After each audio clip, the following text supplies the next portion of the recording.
Appreciate that flow state.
guys are both fighters. In school, he may take disrespect to that. I don't really know.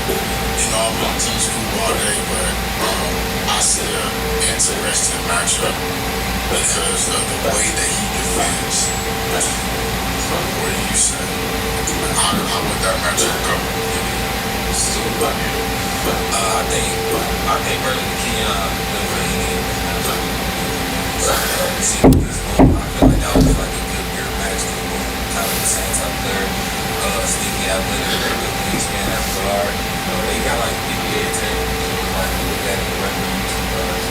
You don't see the big wingspan like school. Scar, Keon, boom. They got that tangible body frame for guard. So as a 1v1 player, I think it's hard. You know what I'm saying? Scoob is a tough shot maker. I'll give him that. So it's like, and he's a mental warrior and he's been in this for a long time, but I don't think he got nothing for Keon personally. I mean, that's not just me saying that because it's from me, but like, this is a tough guard. Yeah, he's a tough guard. Like like I was saying, it was hard for Moon to keep him, and Moon a great defender. So it's like, once he get outside frame, and I think Moon was shorter than Moon. Was he shorter than Moon? Or you think it's the same size? School, they're like the same height. When he walked in, I thought you was taller. It's just your arms so damn long. I'm way taller. Yeah, his arm. Yeah. A lot of people will be surprised when they see people on the scene. Yeah. You know, because they're like, oh yeah, nah, it's like 6'2". Wow, oh yeah, I don't know. You know, so, but one thing people will be surprised at is how wide a guy like Rob is, and like these dudes built like Gears of War characters. So you see the difference. Yeah, so you know that matchup is good because he's sneaky athletic. Yeah, and that's what I'm saying. There's no physical advantage that Scoob got over him. But I see it being like a good game. This is where I see it. If you play a 2-on-2 defense, it's gonna be curtains. That's a limited dribble though. Yeah. But if you defend how you did against Moon, it's gonna be a good game. I see it because Scoob don't get blown out like that. He don't.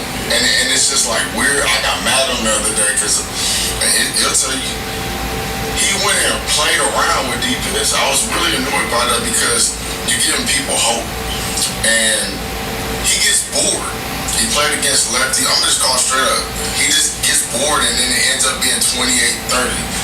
He's not going to have the privilege to do that against Keon. He didn't have the privilege to do that against Frank Nitty. You know, and he almost lost that game. But shout out to him for just always staying with it. But if our matchup, Mike Bruce, I'm going to end that with you. What's your score prediction? Yeah. 30-26. Okay. I got to be in the big game for sure. I'm talking about Keon, for sure. Keon. I got to be in the big game. Are you catching this show? Like, okay. Because now I know how the talks go when these cameras are off. I'm seeing the demeanor, but that's cool though. What were you about to say? No, I was just saying, like, I gotta be in a good game for sure. That's why I want to play him. I know it's gonna be a dog fight, so I feel like he's gonna bring the best out of me for sure. Great bump. And this is what it's about. Like, it's not so much about disrespecting the person. If it go to that, okay. But like, but at the same time, like, I don't think we can power the 1v1 scene just off of what people consider black energy. Yeah. Sometimes it's just about the bump. Yeah. Right. So I think my favorite matchups are some of the ones that I know the best, people that know me the best, and I gotta figure it out. And they just be going on and on. Y'all know what it's like. So, anyways, man, I'm just happy to have y'all here. You got Amir? Yeah. I want to switch gears a little bit before we close this out. Like, I want to talk to y'all about building a brand business and marketing yourselves. You know, Keon, I want to start with you. You know what I'm saying? NIL money must be pretty, man. It's got to be looking pretty good for you. But nah, for real, how y'all be building y'all brand? What's y'all goal? What's y'all mindset when it comes to building y'all brand, marketing yourself, and going to different platforms? And, you know, what's y'all goal with that?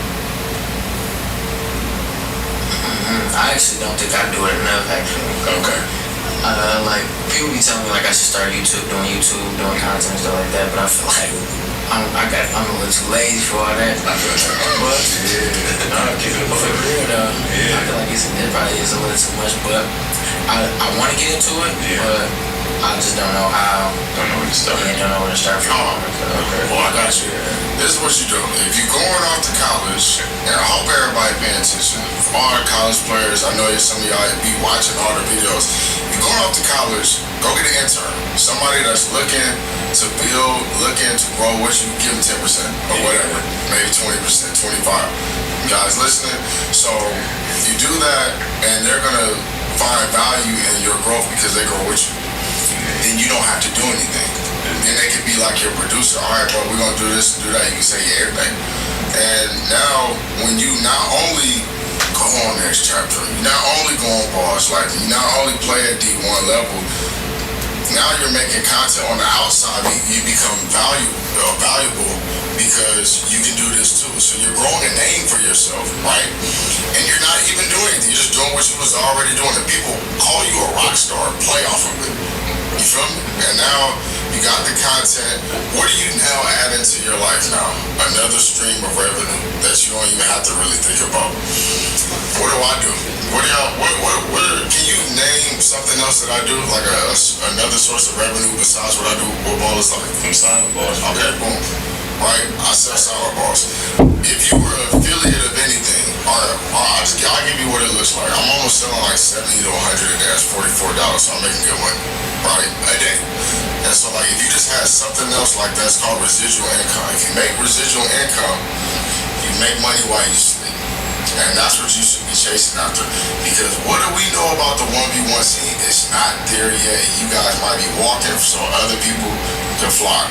But while it's happening, I'm going to make sure that I'm going to make my bread on the side. Because even if you're making $5,000 a month, what is that in a year? Nothing.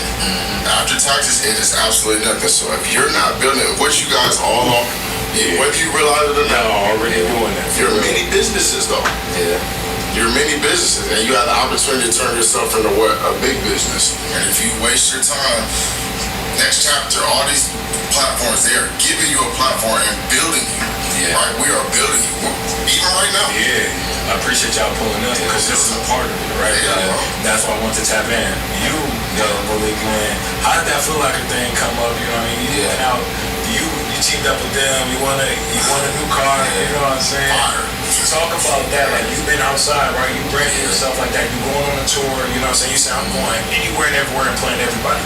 What's your mindset when it comes to building your brand and stuff like that? Yeah, I mean, I got the small guard training business that I got going on. That's really what small guard is for me.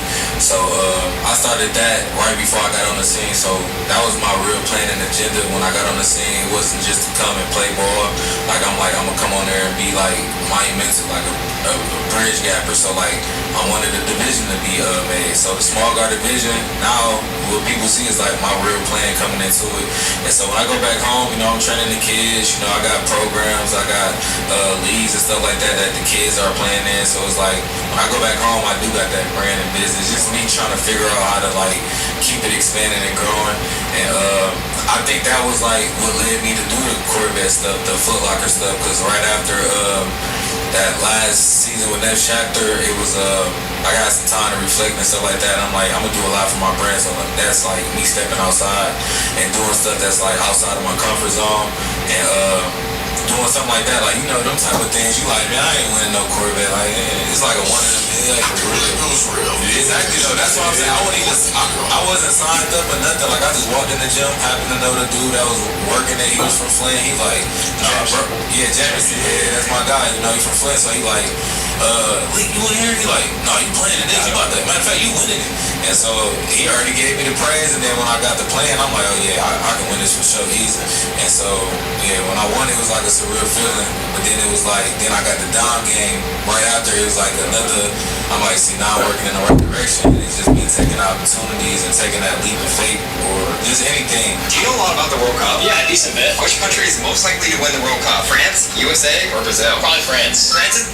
That I really started with the small guard though. That was like that first leap was fate. Like I'm gonna go in here and rep small guard, see if it blow up a little bit, and then it got to a point where, you know what I'm saying, now it's a division and it's crazy, but Nah, man, I'm training still every day. You know, I got my kids. I'm actually taking them to the little event Frigga got going on with Professor and stuff like that. Cause you know, them kids love this stuff. Like they think Keon and everybody like you know LeBron James and them and stuff. They talk about this every day. Then it's just crazy. Like growing up, we never used to do ones. Now the kids, they rolling it out, trying to do ones and stuff, and like they really into it. Like it's crazy, but nah, I love how it's going. I love what I got going for myself too. So we're just gonna keep it going. If you a small guard or just a basketball player in general, what city you in? Flint, Michigan. How that work? Come on, for sure. To make sure, and you got a trainer page. What's your trainer page? It's small.guard on Instagram. We got the YouTube going up too. Small guard U. I think that's the ad name. Same thing like how you saying, trying to get somebody, you know, and it's just giving other people opportunities to like, hey, just handle the YouTube. Like, I'm gonna pay you some little, just handle it. And then, you know, you can build your brand up too, and then we can profit off each other. But, so I got that going out of YouTube and stuff. I actually got I think a little workout video dropping today. He was working out with my trainer, Zam, he my lead trainer on small guard and stuff. So when I'm not at home, he be training the kids still, keeping the programs going. So yeah, we got a good thing going. That's what's up. No, I rock with that. Y'all networking, y'all name is ringing bells in rooms that y'all not even in. You know, Mike, I'm gonna bring it over to you, man. You be dripped up, iced out, man. You know what I'm saying? Come on, man. How you building your brand? What has it been like for you playing and then, you know, building a brand of your own?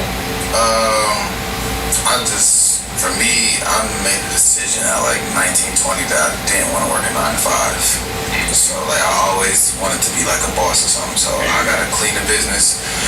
So I've always just understood the business side of this. So when I came to this, I feel like I had to take the approach. I didn't have like, for example, I had 85. And that's created a vision for herself. You know, Keon being who he is, like everybody sometimes has a bigger start or a faster start. Somebody like me, I gotta be outside. I'm grinding, so like just going from place to place, like understanding the business aspect of it helped me. Like a platform might not be able to pay me what Next Chapter paid me this time or whatever the case may be. So like I had to apply that to this, and it's been going good for me. You know, I feel like I didn't know I was as big as I was sometimes. Like motherfuckers coming up to me and shit, talking like, can I get a picture or shit like that. I didn't really comprehend how big I was. So I just feel like continuing to be outside for me and playing, taking games, I feel like that's the biggest thing for me with pushing myself and my brand. And then me and Lack decided to start our own channel in Ypsilanti.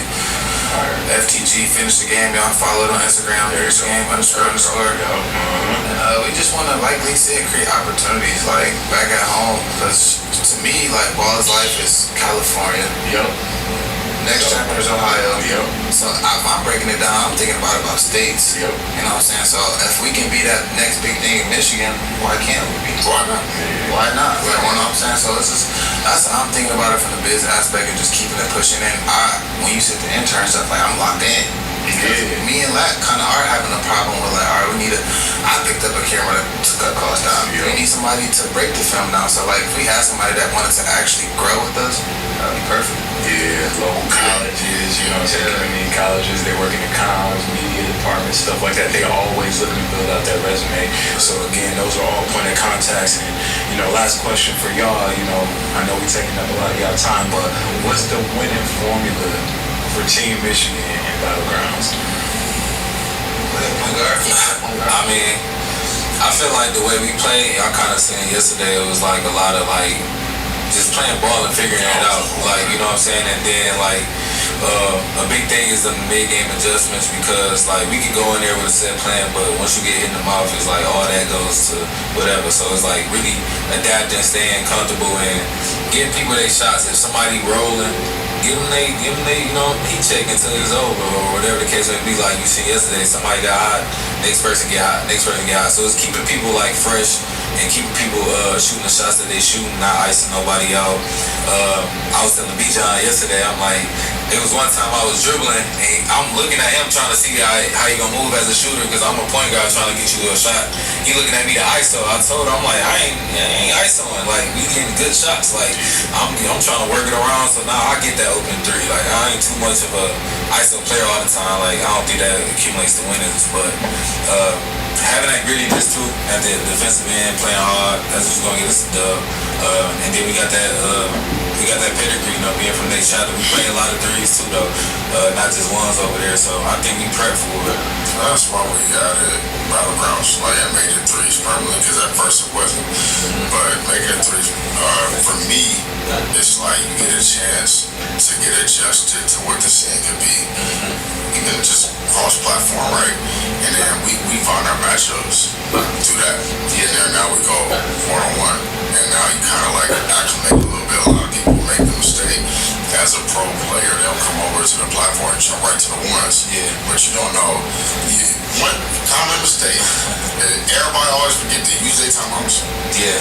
They forget to even like, okay, if somebody going to the bank and they probably about to get elected, take a hard foul sometime. You know, we're not trying to hurt nobody. Yeah. But it's like, sometimes it's playing the game within the game. And I feel like even just in timeout, like in game timeouts, but like outside of the ones timeout too, like this threes is like a time off for us to like not stress about another matchup right now, or like I'm so worried about Zoe right now. Like I got time to reflect to actually still get better by guarding all these other dudes and all these other, you know, abilities and stuff like that.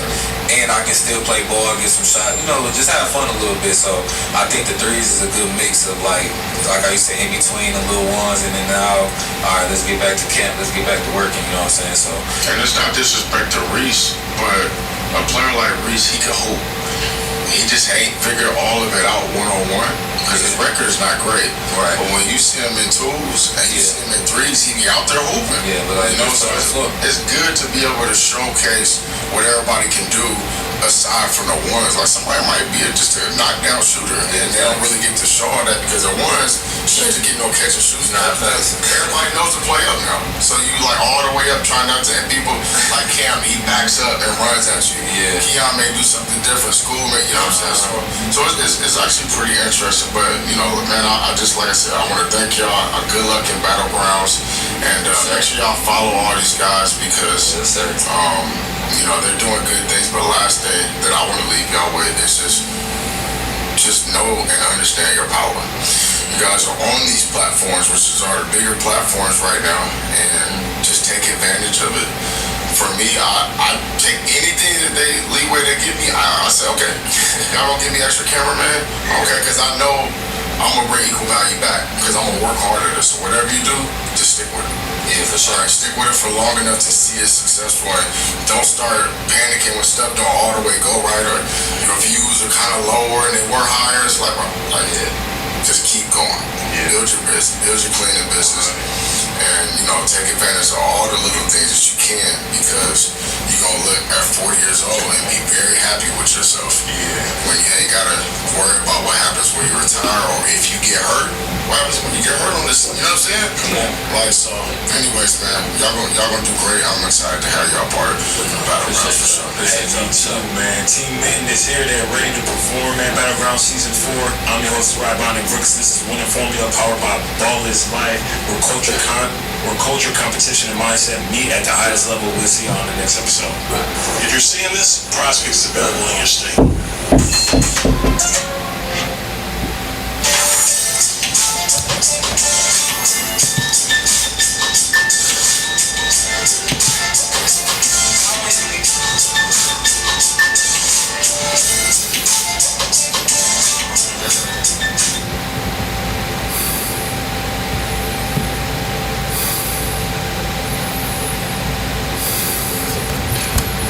Thank you for the donation, man.